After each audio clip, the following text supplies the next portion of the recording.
Hi everyone, Molweni. My name is Oyama Mdleleni. I am joined by my husband, Violet Mdleleni. We continue with I think this is the fourth episode of our love series where we share our journey, the ups and downs of our love since we met and into the marriage and raising family, all of that. So if you have missed the previous videos, please go and watch so that you please also subscribe if you have not subscribed to our channel, and share also. So today we're talking about the expectations into the marriage. You want to go first? You like to go first? No, you don't. No, continue. Okay. I'll take your lead. Okay. So when we've shared before that when we met, within 6 months of us meeting, I fell pregnant with a child. The child went and stayed with, he was my boyfriend still then. He went and stayed with his parents because I was struggling to balance school and having a baby, because at the time I was at varsity. And we got married in year 2007.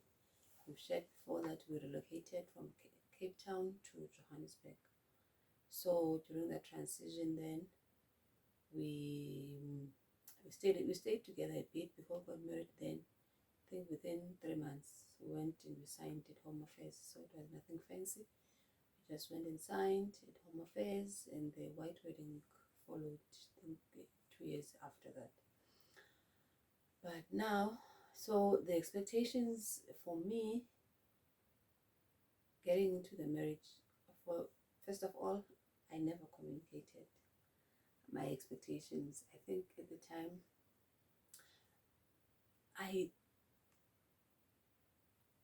I did not communicate them because for me, I think it was a given. It was, I think I assumed that I think I assumed that it it's going to happen like that, or that the family was going to accept me like that. So I started communicating it as time went, and I noticed that we were not speaking the same language, and we were encountering a lot of challenges in the marriage, especially now. It's not just me and him, but also there's his family, and then there's my family also on the other side. So how do we then balance all of that together? So for me, the expectations that I never communicated at the beginning was that I thought I was going to just blend in and be part of the family, and be the daughter, and be the sister to the sisters and the brother. So when I did not receive that now, because this was never communicated, and just also and I also believe that when you communicate your expectations in terms of managing now the expectations also the other party, I don't think he had to agree also with my expectations, because what if he did not see them the way I saw them? Because we've also mentioned that the backgrounds were not where we grew up. We're not the same. I grew up in a township setup. He grew up in a rural village setup. So the practices are not the same. Where in the village rural, the traditions and the culture are still upheld, and in the township, it depends on the family, really. So then when I felt, it was the first time I felt that, okay, this is not going the way I had hoped. I don't even think you know this. I don't even think I've shared this with you, but, and at the time and it was, I had just started to know your family at the time, and this one December, your sisters were planning to go somewhere. It was Christmas. One of your sisters was pregnant. I remember very well. She was heavily pregnant, and they were going somewhere on a. I don't know if they were going to visit a friend, or, but they were getting ready to go somewhere. And I don't know. I just thought they were going to tell me or ask me also if I wanted to join or just to share where they were going. And when that did not happen, I felt somehow, I felt like I was not part, for the first time. And this is, I think this is what I don't think I even knew your family for, was it over a year? That was in 2000 and I think six or seven, six. That was in 2006. So I felt, I really felt like, okay, it's not. I thought I was going to be part of everything. I know this might sound ridiculous to someone else, but for me, for me, this is really how I felt. Because there were also other instances. For instance, when all the children would gather and go sit in the parents' bedroom, all of them, and they would be laughing, and you feel the vibe that whatever is happening there, it's so. And I'll be in the kitchen washing the dishes or doing whatever, and I would feel like, ah. So, and I, as I've shared before, my upbringing, and also in my video, in my own videos now, and that I had this sense of, I longed to belong somewhere. So, and now every time this would happen with his family now, I feel the rejection over and over and over again. I feel like that I don't belong, I don't belong, I don't belong. And I didn't know how to communicate this to him. But I was being verbal to him regarding how I felt, but the way I was verbalizing my feelings and my thoughts to him was, it, most of the time was it, when I was angry, when I was annoyed, when I was having all these feelings that were clouding this whole thing. I would get emotional about the issue. So I don't think the message was getting across to him, because his response, oh, before I go to his response, also just to give more examples of of this setup.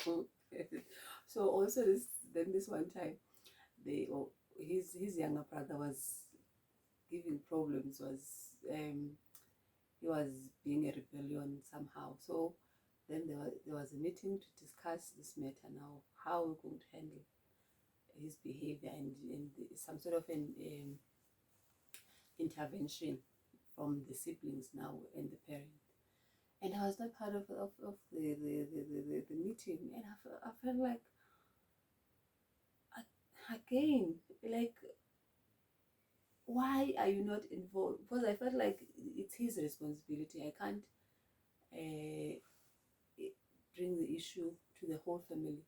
It's him who is supposed to rope me in when such talks or such discussions are happening, to say, okay, let me bring my wife. Perhaps maybe she has something to add. Maybe she has something to contribute. Um, but it never happened that way. And every time I would feel like, was at the first I think maybe 5 years, first 5 years of our marriage, we were spending Christmas at his with his family. So preparing for Christmas, I would be myself and maybe a sister would help here and there, to the dinner now, the Christmas dinner. And I felt all alone in that kitchen sometimes. I might be just moaning and moaning and groaning, I don't know, but this is how I felt for really for a long time. And I'll also share how I'm feeling now about the issue, compared to then, and also what just briefly what is transpired in between, even though we're going to talk at length about this specific issue, as in one of the episodes that are upcoming. But his response to my moaning and groaning, or my complaints, he didn't take it seriously. He didn't see it as an issue. He didn't take it. He didn't see it as an issue. For you, it was not a transmission. For you, it was not a. Yeah, for me, I think more than anything else, I was of the view that you would eventually, blend in, and because sometimes I think maybe the background also well created that difference in terms of seeing the issue. Sometimes also me being a so-called man would not, well, based on my background, would not kind of entertain things that are gonna create, a lot of talking, you know. Talking by who on the other parties? Yeah, or Us. everybody, or everybody for that matter, where you would, because maybe if I look at the way my environment was growing up, it was more of men do not, entertain a lot of talk. Women talk, and women will always moan. Women will, therefore, you as a man, you should find a way to actually kind of ignore certain things and stuff. But maybe let me start with my expectations, because I think what I'm saying now will be clearer. So my expectations, well, also didn't, I feel, didn't communicate them properly, or didn't communicate them at all. Maybe thinking to say, the other party, which is my wife, will eventually, toe the line, see what is being done, and just toe the line, and because the expectation was, if I get married, that person should be a person that understands that she will eventually take over from my mother. And I think that was maybe my biggest mistake. I don't know, in the sense that another person might actually think that that meant they must be like my mother, which is if not properly communicated, uh, it will create a problem because you cannot expect another person to be another person. Personalities are not the same. I mean, a whole lot of things are different. So my expectation was that, yes, taking into account the fact that I was raised in the rural area where we have held certain things, and also, I mean, in my home, yo, there's a lot of work there. Every day there's work, and my other expectation was, you know, to see my wife being part of that thing that is being done. And also, I mean, you always, as you grow up, especially in the rurals, you hear abantu saying, makoti wabani, hey, uyaphakamisa when there's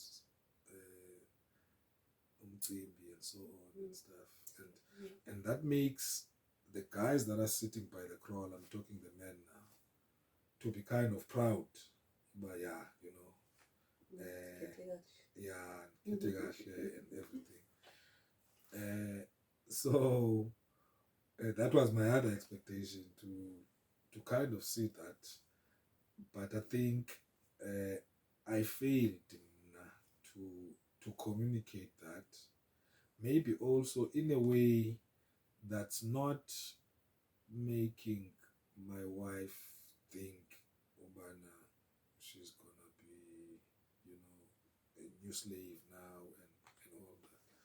I think it wasn't properly communicated, and also I think another expectation was, because I grew up with my siblings and I knew them, she didn't know them. I expected that she can come in and blend, because from my perspective, they are just not troublesome people. But maybe another person might see a different thing, because it's not, the personality is, they are not used to, and all that. I think what I failed to do, from my end, was to sit down with her and actually highlight all of my siblings and say, okay, so and so, this is the personality you should expect. This is how you should react. So and so, that kind of a thing, and create that platform for the second person to actually understand the other personality that you are bringing them to. I think I failed to do that. I expected that it's just gonna work out, and it will just happen automatically. And I think had I knew what I know now, I would have done kind of things differently. And also another expectation was also to, as much as myself and my wife are working, and we've got our day jobs and stuff, my expectation has always been, Oguti, if it's holidays, we would go home. I mean, that's the way I got wired up. Maybe, I don't know whether it was for good or for the bad, but I got wired up in that way, because when I grew up, my mother wouldn't want us to go around and visit cousins, if it's holidays. and that got drilled in me in terms of even if even now when I'm working, if I take leave, I don't think of any other place to go except home. And maybe selfish of me. Uh, Unfortunately, that's the way I got wired up. Maybe could have done it differently and try to blend, the expectations of my wife, the person that I'm bringing into the family now, to say, you know what, let's balance things out, and you know. So yeah, so for me, I think it was more of hoping that things will just fix themselves up. Even when we started having issues because the expectations were not clarified up front, it was a case of me hopeful to say, ah, man, this thing is gonna be fine, and all. Yeah. So that was my expectations. I don't know if you want to probe a little bit more on your expectations. Yes, your expectations, they kept on popping up as time went. Because I remember this one time, it was in December. In which year? I think it was probably 2010 December, where I remember that we had an argument at that time, because you said ufuna ndende ndingachati. Yeah. That's how you put your expectation, as you've clarified in terms of joining the how things are done, or the tradition, in terms of how wives go and assist wherever there's ceremony within the area. What do you call it? Eastern. Eastern, yes. Families that belong to Eastern, the wives and in those families will go and assist, whether it's a funeral or a celebration of any sort. So that was the first time we sat down and we spoke about this issue, because I even remember Mama and Dad, also they intervened on this issue, where we spoke about this issue. Was the other thing was that when I was introduced, or when we did our own traditional ceremony, I was told that, okay, apekaya again,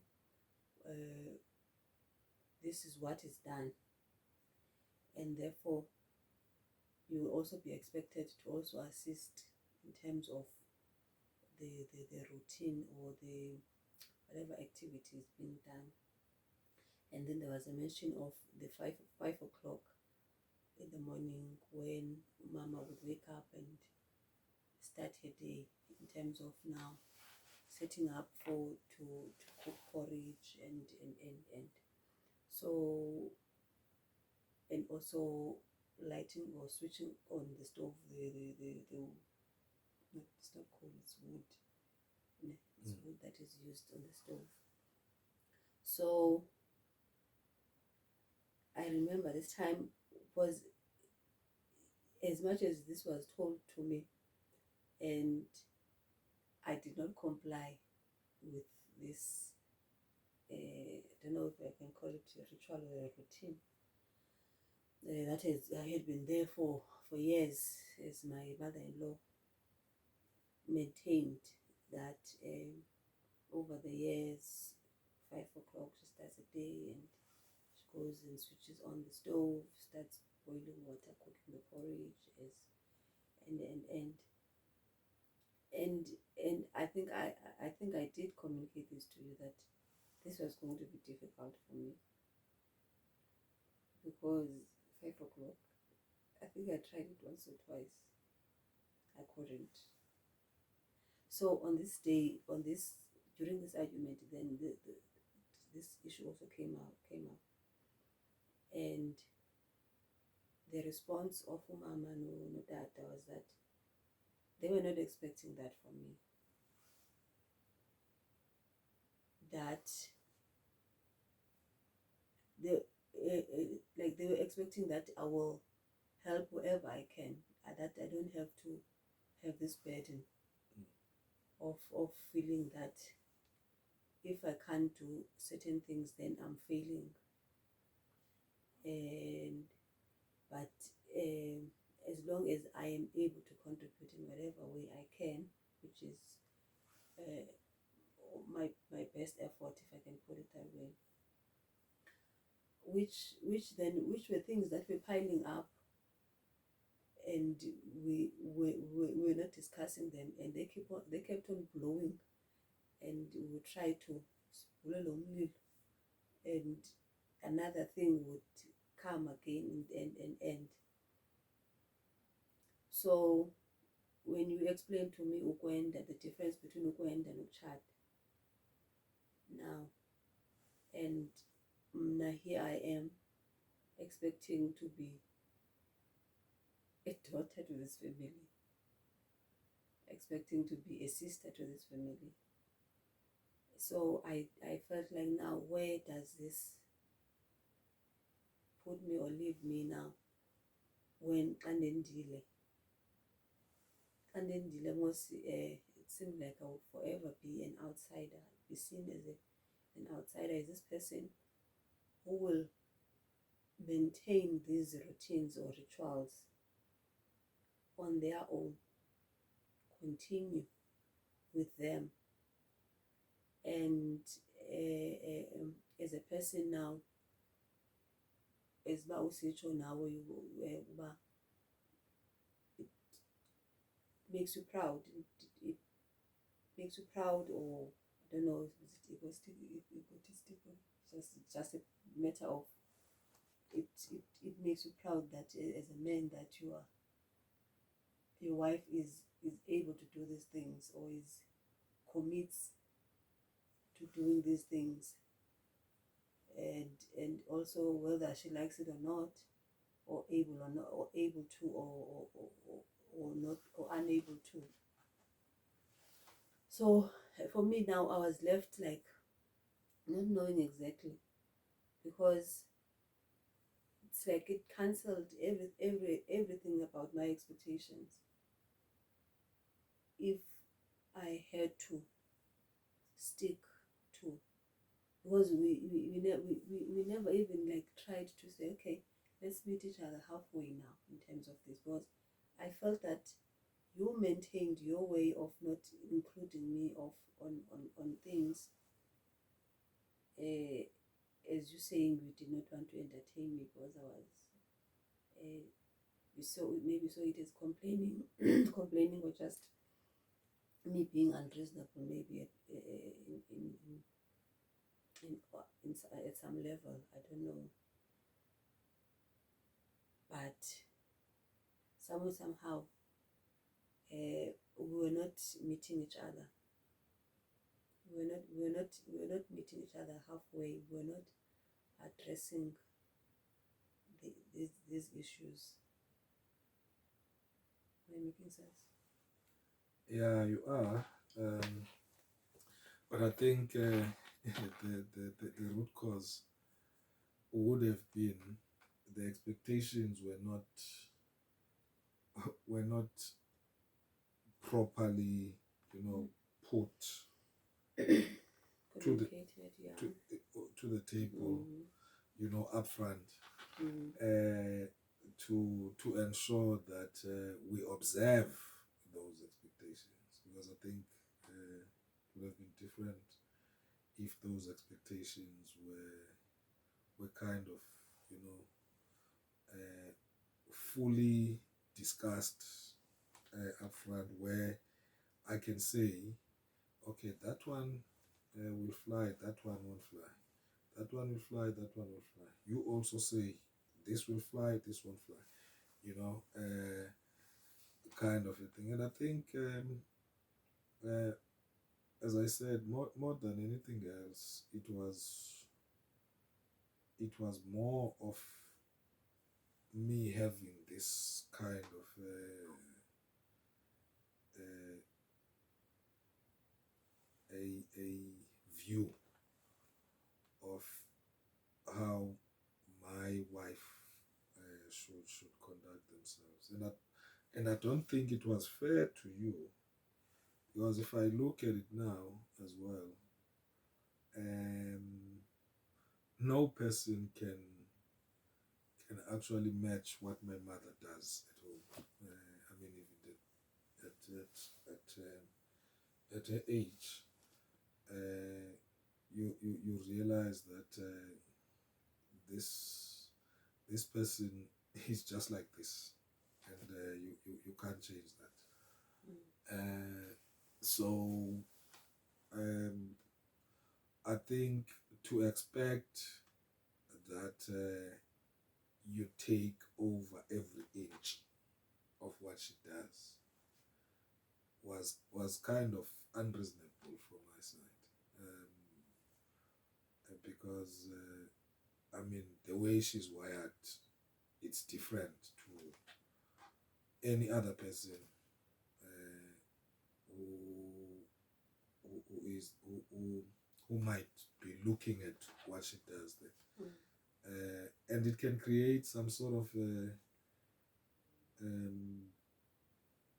person feels, what, hey, no man, I'm gonna be set up for failure if I'm gonna be, expected to do exactly like this old man and so on. It's not reasonable.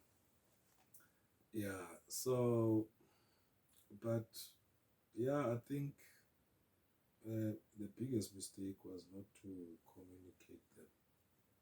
This big definitely say, And so, see what you could take, and this is what's gonna, how do we blend these two people, or how do we blend our expectations rather, so that everyone in Sundry is comfortable. So yeah. Yeah, no. Lastly, from my side, also my own expectations were coming from some sort of like a wound or some brokenness, and which could have been to a certain extent not fair to you, that you also always have to cushion me, and you always have to make sure that my feelings are not hurt, and I don't think also that was fair on my side, uh, which is why in a perfect world everyone would come in a in the marriage whole, or having resolved all their childhood traumas and childhood issues.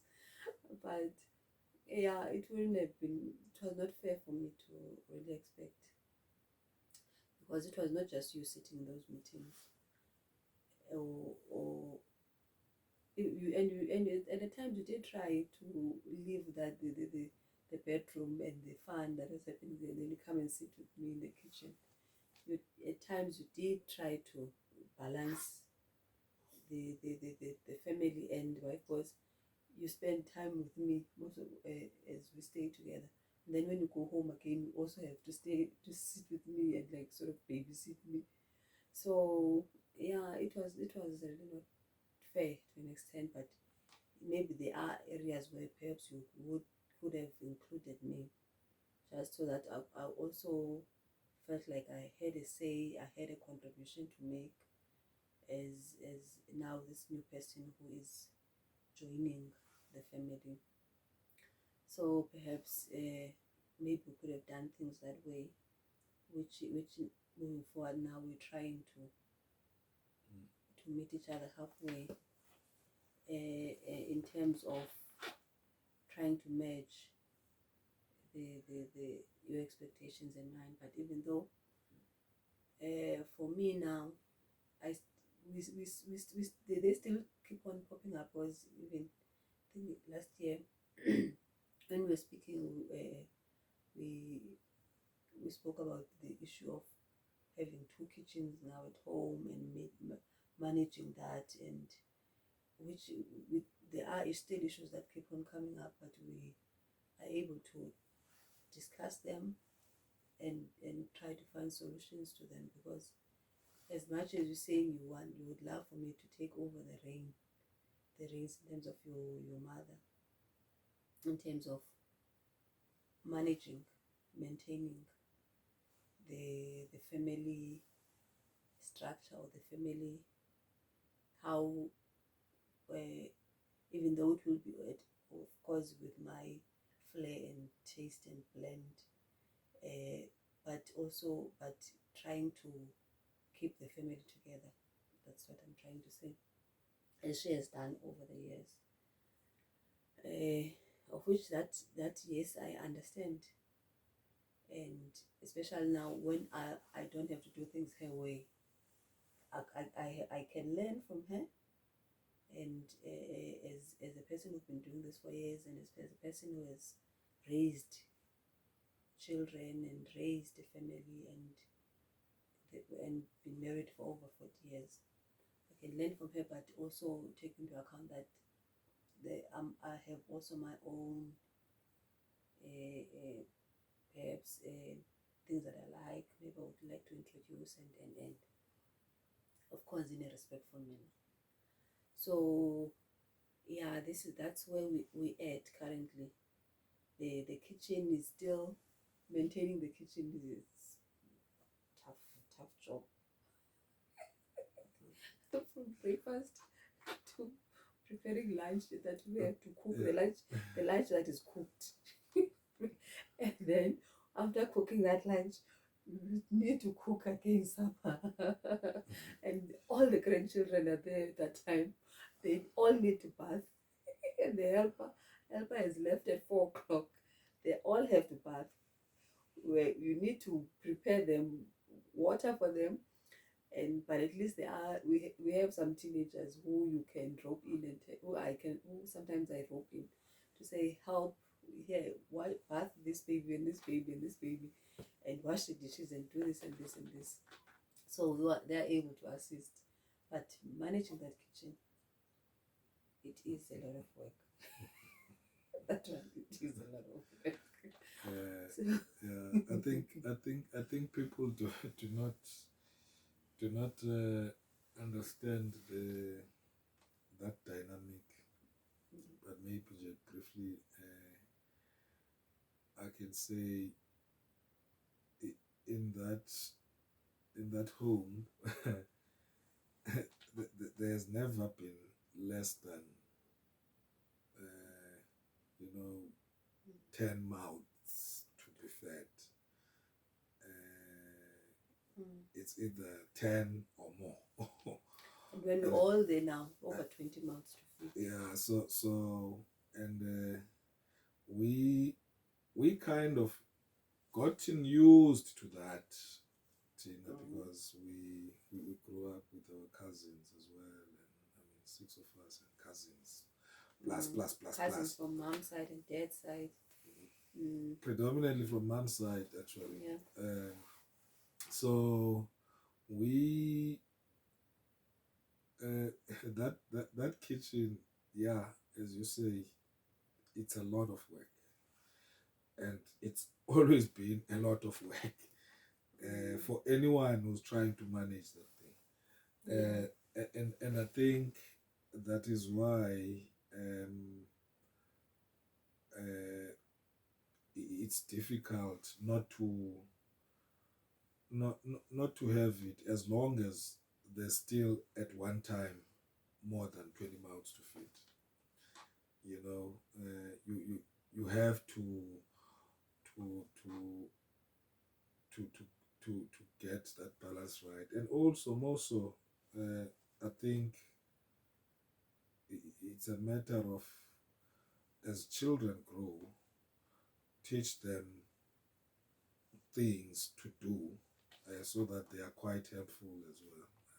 And I think it's something we're trying to our level best to get our children to get into that mode, Of being of helpful. being helpful, yeah. Because you cannot, I mean, even if, I